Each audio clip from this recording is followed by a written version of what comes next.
एक छोटे से गांव में मिन्नू नाम का एक नन्हा बच्चा रहता।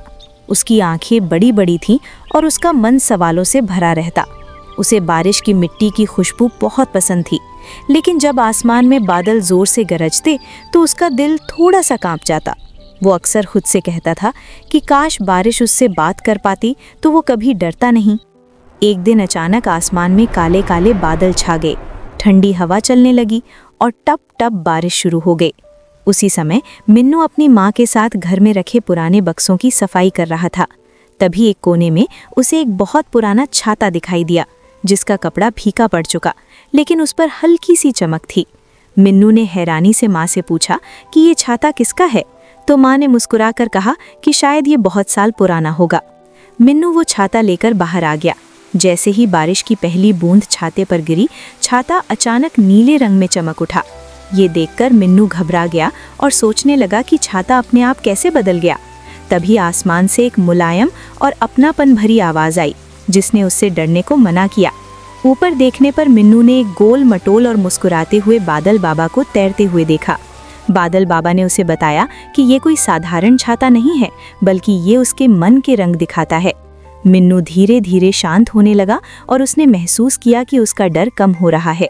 बादल बाबा ने समझाया कि नीला रंग शांति का प्रतीक होता है और जब भी डर लगे मन को शांत करना चाहिए। उसी समय मिन्नू की दोस्त पिंकी दौड़ती हुई वहां आ पहुंची और उसे कागज की नाव बनाने के लिए बुलाने लगी। मिन्नू मुस्कुराया और उसका हाथ पकड़ लिया। तभी छाता हरे रंग में बदल गया।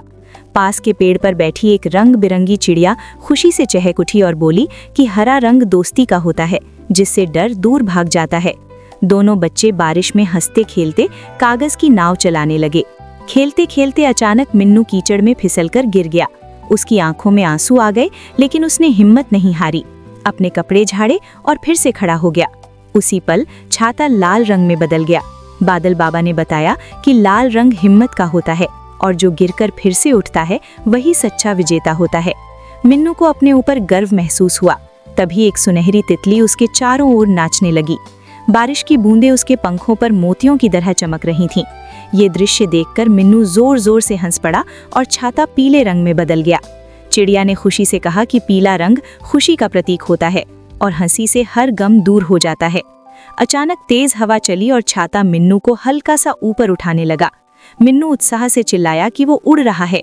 बादल बाबा हंसते हुए बोले कि डरने की जरूरत नहीं है, क्योंकि वे उसे कल्पना की दुनिया दिखाने ले जा रही हैं। छाता मिन्नू को आसमान में ले गया और नीचे उसका गांव छोटा सा खिलौना लगने लगा। चारों ओर सुंदर इंद्रधनुष फैल गया और छाता बैंगनी रंग में बदल गया। बादल बाबा ने समझाया कि बैंगनी रंग कल्पना का होता है और जो कल्पना कर सकता है वही बड़े सपने बना सकता है। थोड़ी देर बाद छाता धीरे धीरे जमीन पर उतर आया। बारिश रुक चुकी थी, सूरज मुस्कुरा रहा था और छाता फिर से साधारण दिखाई देने लगा। मिन्नू ने छाते को प्यार से छुआ और समझ गया कि असली जादू छाते में नहीं बल्कि उसके दिल में था। घर पहुंचकर मिन्नू ने माँ से कहा कि हमारी मन के रंग ही दुनिया को सुंदर बनाते हैं। माँ ने मुस्कुराकर उसकी बात से सहमति जताई। उस दिन के बाद मिन्नू ना तो बारिश से डरता था और ना ही बादलों से। वो हर दिन मुस्कुराकर यही कहता था कि उसके मन में हमेशा इंद्रधनुष के रंग बसे रहते हैं।